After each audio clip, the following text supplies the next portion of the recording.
The stars looked peaceful through the bridge windows of the Terran Colonial Survey ship Endeavour.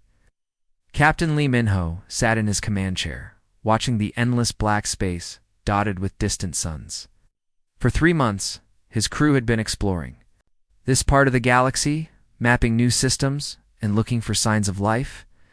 Captain called out Lieutenant Kim Ji-ho from the communications station. "We're getting some strange readings on long-range sensors." Captain Lee turned his chair toward the sensor station where Officer Park Yoonbi was studying her displays with a frown. "What kind of readings?" "3 ships, sir, unknown design. They just appeared out of nowhere about 50,000 kilometers away." Park Yoonbi's voice carried a mix of excitement and worry. "They're not using any technology we recognize."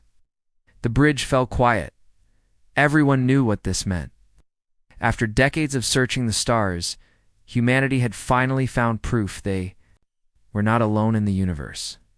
Captain Lee felt his heart racing, but he kept his voice calm and steady.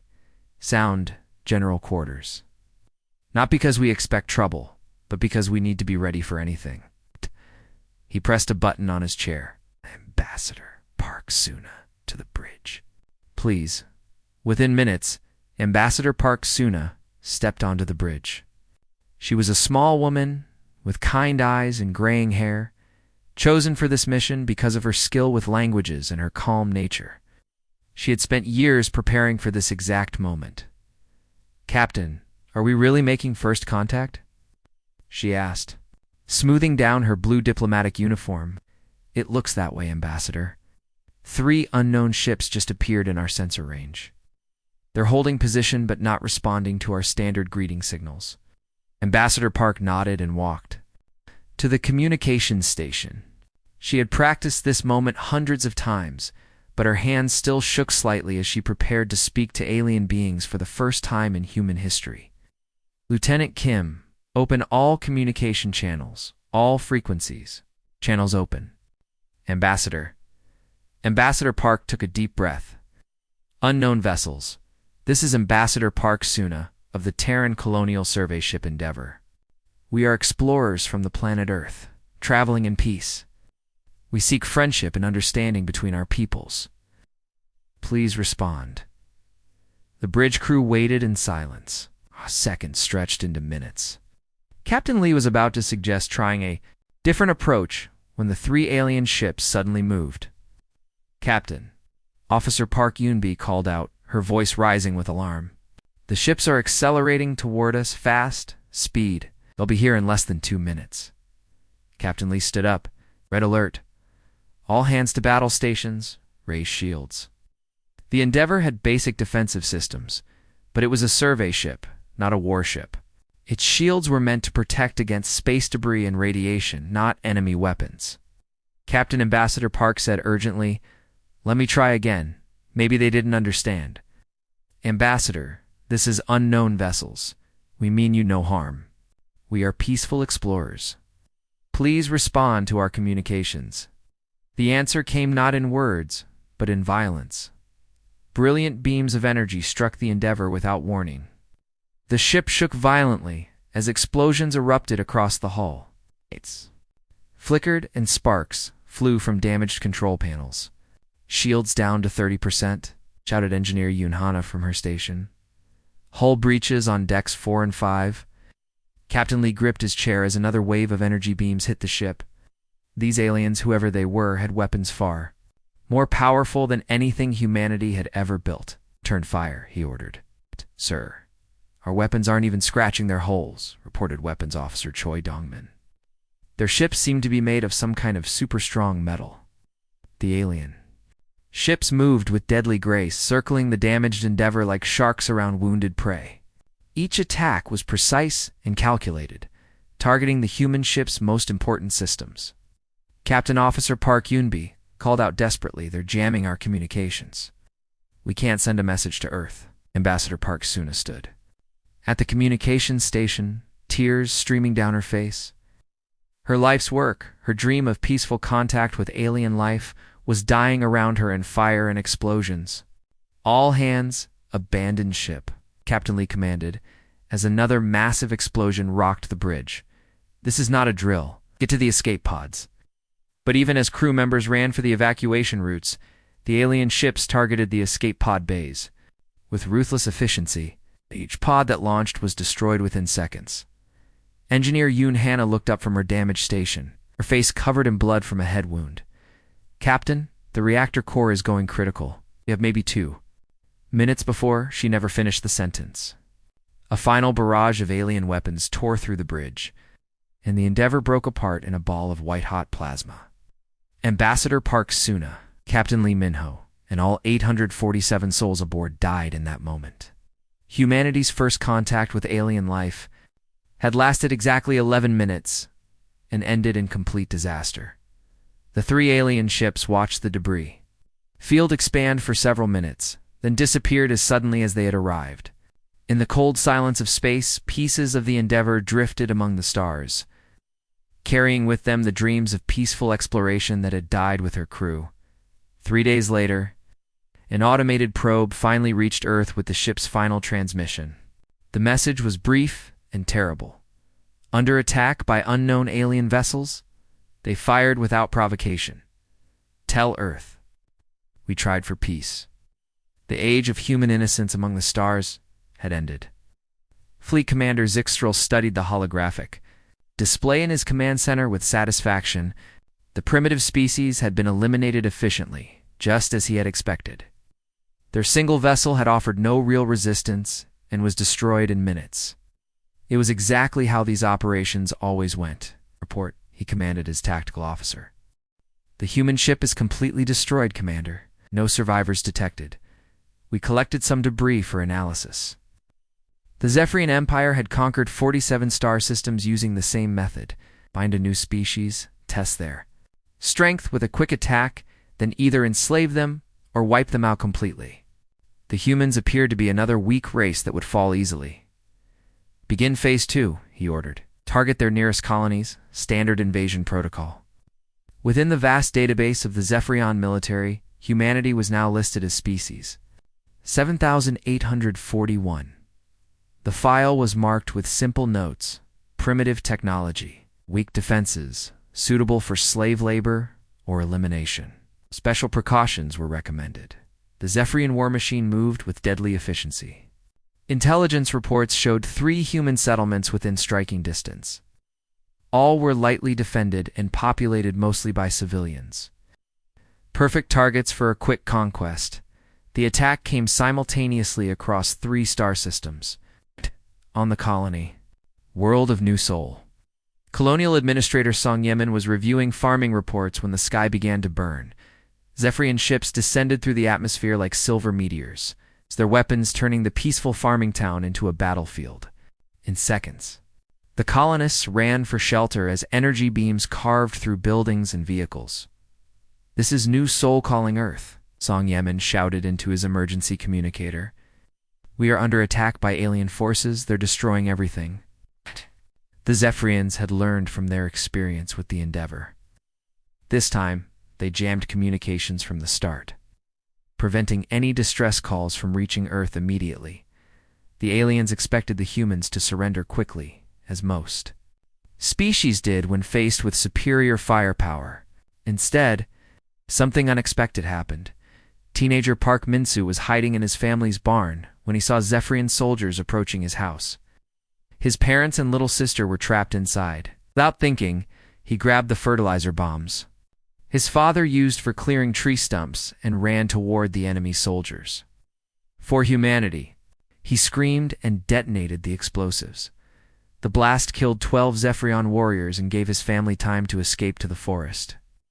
Park Min-soo was only 17 years old. Across the colony, similar acts of desperate courage played out. School.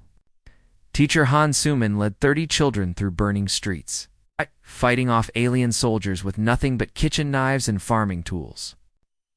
When cornered in the community center, she organized the civilians into a fighting force that actually pushed back, a Zephyrian squad. The aliens had never encountered anything like it. In their experience, primitive species either fled in terror or died quickly. They didn't fight back with such fierce determination. On the mining station orbiting Wolf 359, Station Commander Bae Hoon-woo, made a decision that would echo across the galaxy. When Zephyrian boarding parties breached the station's hull, he didn't surrender. Instead, he armed every miner technician and administrator with whatever weapons they could find. "Listen up," he announced over the station's speakers. "These aliens killed our people on the Endeavor without even trying to talk. They came here to kill us too. We can die on our knees or die fighting. I know what I choose." The battle for the mining station lasted 6 hours. The Zephyrians eventually won, but they lost more soldiers taking one human outpost than they had in their last 5 planetary conquests combined. Commander Bei Hun-Woo died defending the station's reactor core, but not before transmitting detailed combat data about Zephyrian weapons and tactics to a hidden probe that would later reach Earth. The third colony, New Busan, fell after a brutal 3-day siege. But even in defeat, the humans cost their attackers dearly. Zephyrian casualties were 10 times higher than their military planners had predicted. In his command ship, Fleet Commander Zixtrel studied the battle reports with growing confusion. The humans had been defeated, yes, but something was wrong. His forces had taken massive losses against what should have been easy targets. "Sir," his tactical officer reported nervously, "we've lost over 300 warriors in these operations. That's more than we usually lose conquering an entire star system. How is that possible? These humans have primitive weapons." "Yes, sir, but they... The officer paused, searching for words. "They fight differently than other species. They don't retreat when they should. They don't surrender when defeat is certain. They seem to prefer death over capture." Zixtrel frowned. In 3 centuries of conquest, the Zephyrian Empire had developed efficient methods for subduing new species. Those methods were based on the assumption that all intelligent life valued survival above all else. The humans appeared to be different. "Send a report to High Command," he ordered. "Recommend additional forces for future human operations." By then, it was already too late. Hidden probes from the 3 colonies had reached Earth, carrying with them detailed recordings of the attacks. Humanity now knew exactly what they were facing in the emergency session of the Global Defense Council. Director Choi Juan stood before representatives from every nation on Earth. The recordings from the colonies played on massive screens. Zephyrian soldiers killing human civilians without mercy. "Ladies and gentlemen," she said quietly, "we are at war." President Kang Hyong-soo signed the Emergency Powers Act within the hour. Every factory on Earth began retooling for military production. Every shipyard started building warships instead of cargo vessels. Every military academy began training officers for space combat. The message that went out to every human settlement in space was simple. Earth remembers. Earth responds. Earth fights. The galaxy was about to learn why humans had spent 10,000 years perfecting the art of war. 6 months after the massacre of the Endeavor, space above the Zephyrian border system, ZX-7, suddenly filled with ships. Not just a few ships, but an entire fleet that seemed to appear from nowhere.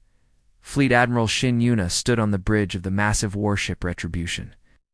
Watching the enemy through the main viewing screen, the Zephyrian border fleet waited. Ahead of them in perfect formation, just as their intelligence reports had predicted, "Count," she asked quietly. 47 human ships confirmed in our fleet, Admiral," reported Lieutenant Commander Lim Cha-hwan from the tactical station. "The enemy has 31 vessels." Admiral Shin nodded. The numbers looked good, but numbers didn't tell the whole story. 6 months ago, humanity had been peaceful explorers with survey ships and basic defensive weapons. Now they were here with a fleet built for one purpose: war. The transformation had been incredible. Every major nation on Earth had contributed to the war effort. American shipyards worked alongside Chinese factories. European engineers shared designs with African metallurgists. Russian weapons specialists trained South American pilots. For the first time in human history, the entire species was united with a single goal. Admiral, Communications Officer Park Daeho called out, "We're receiving a transmission from the Zephyrian flagship. Put it on screen." The alien commander appeared on the viewing screen. He looked reptilian, with scales covering his face and cold yellow eyes. When he spoke, the translation system made his voice sound mechanical and harsh. Human vessels, you are in violation of Zephyrian space. Withdraw immediately or face destruction. Admiral Shin stepped forward. This is Fleet Admiral Shin Yuna of the Terran Defense Force. You attacked our ships without provocation. You murdered our colonists. You started this war, and we're here to finish it. The Zephyrian commander's eyes narrowed. Your species is weak and primitive. We destroyed your pathetic survey ship in minutes. These new vessels will fare no better. I will. See about that. The alien fleet began moving forward in their traditional battle formation. 3 heavy cruisers led the attack, followed by lines of smaller warships in perfect order. It was the same tactic they had used successfully for centuries. Admiral Shin smiled coldly. Tactical. Are our surprise packages ready? All drone swarms. Armed and ready, Admiral. Execute Pattern 7. What happened next shocked the Zephyrian commanders. Instead of engaging in traditional ship-to-ship combat, the human fleet released thousands of small objects that seemed to move with their own intelligence. The Zephyrian tactical officer stared at his sensors in confusion. Commander, the humans have launched some kind of swarm. Thousands of small craft, each carrying what appears to be a significant explosive payload. Destroy them, the commander ordered, but that was easier said than done. The human drones moved in unpredictable patterns, weaving between defensive fire and accelerating toward their targets with suicidal determination. For every drone the Zephyrians destroyed, 5 more got through their defenses. The first drone impacts came like thunder. Explosions bloomed across the hulls of Zephyrian ships as the small but powerful warheads detonated. Each drone was piloted by an artificial intelligence programmed with one simple command: destroy the enemy at any cost. While the Zephyrian gunners frantically tried to shoot down the drone swarms, the human warships used advanced stealth technology to move into attack positions. The aliens suddenly found themselves surrounded by enemies they couldn't see coming. Sir, the Zephyrian tactical officer shouted over the alarms. Human ships are appearing all around us. How are they moving without being detected? The commander stared at his tactical display in disbelief. Human ships were attacking from above, below, and from both flanks simultaneously. This wasn't how space battles were supposed to work. Were the honorable ship-to-ship duels? Where were the orderly formations and predictable tactics? All ships, break formation and engage individually, commanded. But breaking formation only made things worse. The human ships fought like a pack of wolves, coordinating their attacks to focus overwhelming firepower on single targets. As soon as one Zephyrian ship was crippled, the entire human pack would move on to the next victim. Lieutenant. Commander Lim Chae-won watched the battle unfold on her tactical screen with professional satisfaction. Admiral, enemy formation is completely broken. They're trying to retreat, but our stealth ships have cut off their escape routes. Casualties? 0 human ships lost. Minimal damage to 3 of our cruisers. Admiral Shin felt a grim satisfaction. The human fleet had been designed by people who understood that war wasn't a game with rules. It was about survival, and humans had been surviving through warfare for thousands of years. The battle lasted 18 minutes. When the explosions finally stopped, the entire Zephyrian border fleet was either destroyed or drifting helplessly in space with crippled engines and weapons. Admiral Shin opened a communication channel to the Zephyrian flagship, which was still intact but completely disabled. Zephyrian Commander, this is Admiral Shin. Your fleet is defeated. Surrender now, and your crews will be treated according to the laws of war. The alien commander appeared on screen again, but now his cold confidence was replaced by fear and confusion. This is impossible. We're the masters of this galaxy. How did a primitive species you made a mistake? Admiral Shin interrupted. You thought we were weak because we came in peace. You confused kindness with weakness. Now you know the difference. The Zephyrian commander was quiet for a long moment. What do you want? Justice for our dead? It's an end to your empire's expansion, and a guarantee that no other species will suffer what you did to us.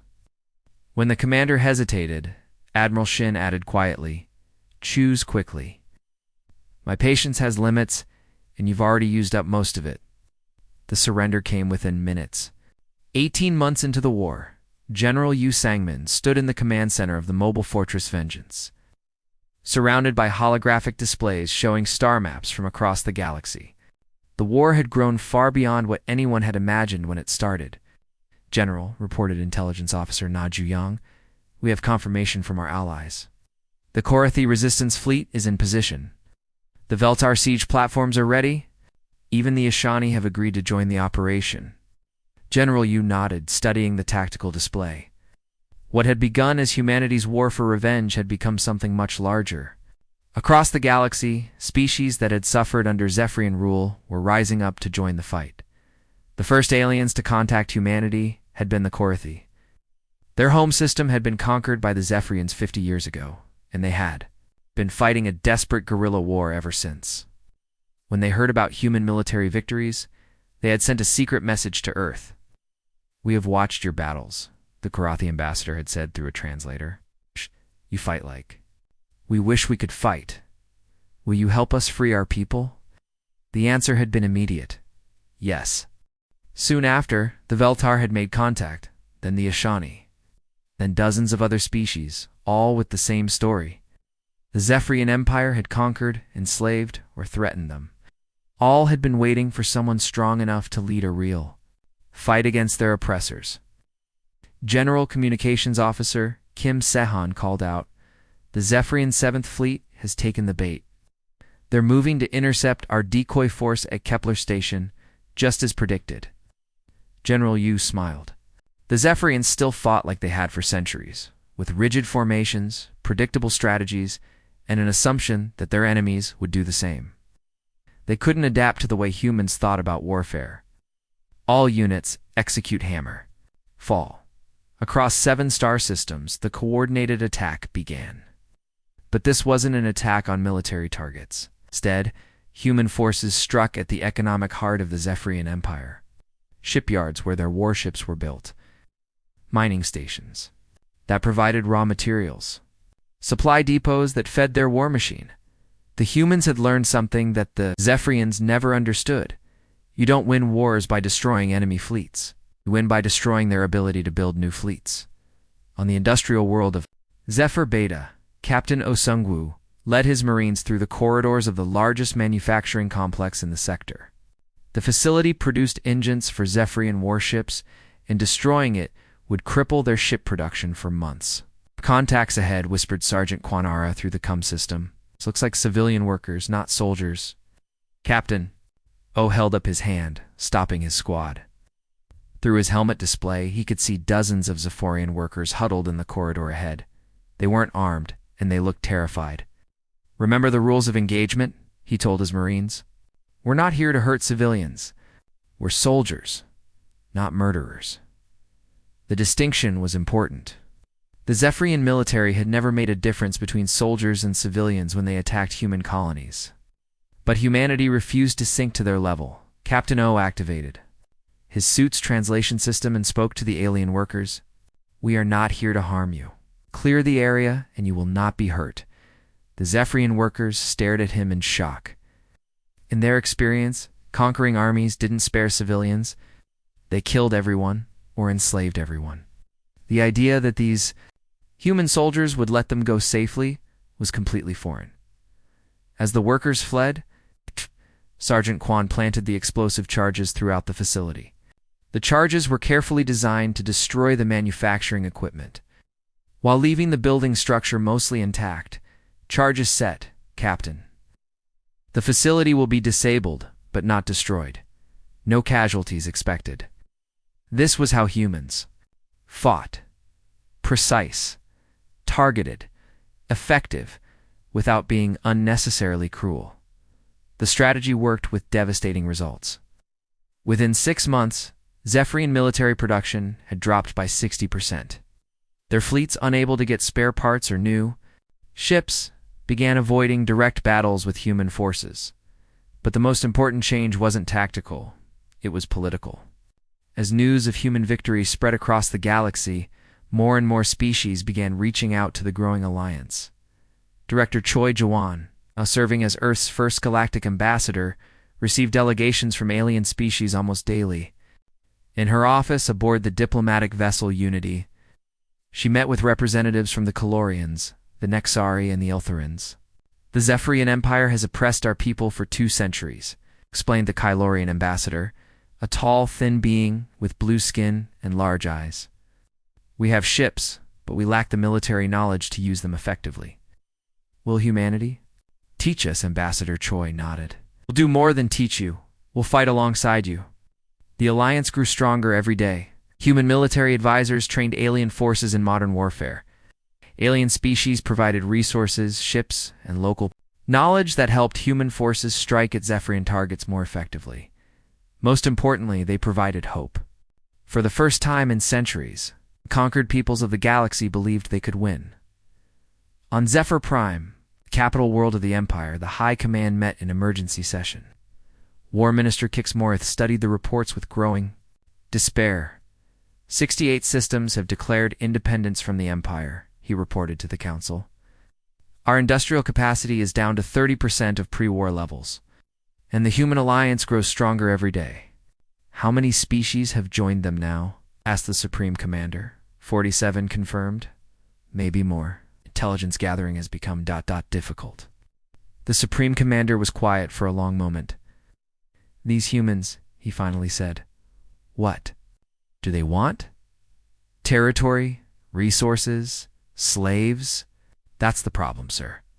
They don't seem to want anything for themselves. They're fighting to free other species, not to conquer them. It was a concept the Zephyrian leadership couldn't understand. In their experience, all wars were fought for gain. The idea that someone would fight simply to protect others was completely alien to them. Sir War Minister Kix Morith continued. Our analysts believe the humans are preparing for a final assault on the home system. If they succeed, the Empire dies with us, the Supreme Commander finished. Outside the Council Chamber, across the galaxy, human ships and their alien allies continued their relentless advance toward the heart of the Zephyrian Empire. The tide had turned completely. The massive fleet hung in space above Zephyr Prime like a storm of metal and fire. Admiral Shin Yuna stood on the bridge of the Retribution, looking down at the alien homeworld through the viewing screen. 200 human warships surrounded by 300 allied vessels from dozens of different species, the largest military force the galaxy had ever seen. Admiral reported Communications Officer Kim Day, the same officer who had survived. The destruction of the Endeavor 2 years ago, the Zephyrian High Command is requesting to talk. Admiral Shin's expression didn't change. She remembered Ambassador Park Suna's attempts at peaceful communication. Minho and the 847 souls who had died when the Zephyrians answered diplomacy with violence. Tell them, we'll accept only unconditional surrender, nothing else. Below them, the planet's defensive systems came alive. Massive orbital platforms that had protected Zephyr Prime for centuries powered up their weapons. The last intact Zephyrian defense. Fleet, nearly 100 ships, moved into formation around their homeworld. Sir, Tactical Officer Lim Chae-wan reported, they're charging all weapons. Looks like they're going to fight. Admiral Shin nodded. She had expected this. The Zephyrian Empire had ruled this part of the galaxy through fear and violence for 3 centuries. They wouldn't surrender easily. All ships prepare for battle. Remember, we're here to end this war, not to become the monsters they were. The Zephyrian attack came all at once. Every orbital platform, every ship, every defensive installation fired simultaneously. The space around the human fleet lit up with energy beams, missiles, and weapons that humanity had never seen before. It was the most powerful attack the Zephyrian Empire could make. It was also completely useless. Human shield technology had advanced, far beyond what it had been when the war started. Zephyrian weapons that had once destroyed human ships in minutes now barely scratched the hulls of the new warships. Damage report, Admiral Shin asked calmly as the enemy barrage ended. Minimal damage to outer hull plating on 7 ships. No casualties. All systems functioning normally. The Zephyrian commanders stared at their tactical displays in shock. Their most powerful weapons had done almost nothing to the human fleet. How is this possible? Whispered Fleet Commander Zixthril, the same alien who had destroyed the Endeavor. 2 years ago, our weapons cut through their ships like paper. Because Admiral Shin's voice came over the communication channel, we learned from every battle. We adapted. We grew stronger. You stayed the same. Return fire, she ordered quietly. What followed wasn't really a battle. It was a demonstration of how far humanity had come. Human weapons, refined through 2 years of constant warfare, systematically destroyed the Zephyrian defenses with surgical precision. But this wasn't the mindless destruction the Zephyrians had brought to human colonies. Every shot was carefully aimed. Orbital platforms had their weapons destroyed but were left intact. Ships were disabled rather than destroyed. The goal wasn't to kill as many enemies as possible, it was to end their ability to fight. Captain Osungwu, now commanding his own ship, watched the battle from the bridge of the cruiser Justice. Target their weapon systems only. He ordered his gunners. Leave the crew sections alone. Sir, wouldn't it be easier to just destroy them completely? Easier, yes, but we're not here for easy. We're here to be better than they were. Within 3 hours, the entire Zephyrian home defense fleet was crippled. Not destroyed, crippled. Thousands of alien soldiers and crew members were alive, but helpless. Their ships drifting powerless in space. The planetary shields were the last to fall. Human ships targeted the power stations that maintained the defensive barrier, shutting them down one by one. Zephyr Prime lay completely defenseless before the Allied fleet, in the high command bunker deep beneath the planet's surface. War Minister Kixmoreth stared at the tactical display showing the destruction of their defenses. How? He whispered. How did they become so powerful? The answer came from an unexpected source. In his prison cell aboard the Retribution, the captured fleet commander Zixthril spoke to his guards. You want to know why we lost? He said bitterly. Because we taught them that the galaxy was dangerous. And when humans feel threatened, they become the most dangerous creatures in existence. Admiral Shin opened a direct communication channel. To the Zephyrian government, this is Admiral Shin Yuna of the Terran Defense Force. Your empire is finished. Our fleets are destroyed. Your ability to make war is ended. You have one choice. Surrender unconditionally and face trial for your war crimes, or watch your species be completely destroyed. The silence lasted for nearly an hour. Finally, the response came from the Supreme Commander himself. We surrender. Unconditionally. 6 months later, Ambassador Li Jinwan stood before the first session of the new Galactic Council. Meeting was held aboard a massive space station built jointly by 47 different species, all former victims of Zephyrian oppression who were now part of the Terran hegemony. 2 years ago, he told the assembled representatives, humanity came to the stars seeking peace and friendship. The Zephyrian Empire gave us war instead. That war is now over. He looked directly at the small group of Zephyrian representatives, survivors of their broken empire. We didn't want to become warriors. We wanted to be explorers and diplomats. But you forced us to choose between extinction and victory. His voice grew stronger. We chose victory. And now we choose peace. The Galactic Accords were signed that the Zephyrian Empire was dissolved. Its former territories became independent worlds under the protection of the Terran hegemony. Most importantly, a new law was established. Any species that committed genocide or enslaved others would face the combined military might of the entire alliance. The galaxy had learned its lesson. Humanity would protect the weak and punish the strong who abused their power. Peace would be maintained not through fear, but through the promise that evil would always face justice. On Earth, in a quiet memorial garden, a simple stone bore the names of Ambassador Park Suna, Captain Lee Minho, and the 847 souls lost aboard the Endeavor. Below their names, a new inscription had been added. They sought peace. They found war. They ended both.